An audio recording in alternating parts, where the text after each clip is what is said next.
How would you describe your offensive philosophies and your defensive philosophies? Yeah, I think offensively is we have.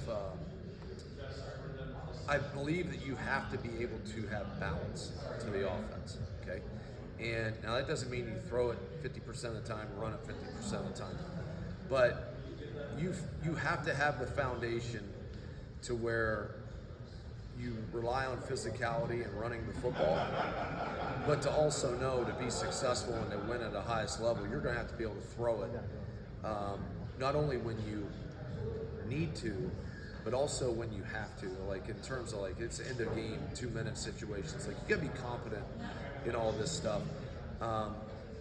There's got to be a balance to it, and I think from there it's then achieving that by getting the ball to your top handful of playmakers play in and play out, and that's really where that starts from.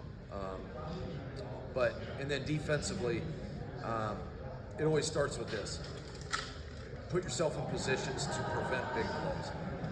That's the first and foremost. You know, you say, well, we like the pressure and the hope. No, you better not start with that. You better start with the concept of if we don't give up home runs, and we don't give up giant plays, chunk plays, then we're going to have a chance to be successful. So, you know, that always builds out of like, okay, is your secondary good enough to hold up on their own, or are you going to have to provide help? I've coached in years where we've been able to play press man all across the board and do it continually. Okay, great. That's a great way to go.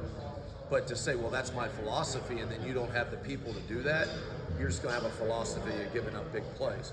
So you have to be flexible enough defensively for who you got to play in that. But it all starts with the fact that your number one goal is, I'm not going to give up chunk plays. I want to make offenses work to try to score, work to try to move the ball, not going to give them large chunk plays down the field.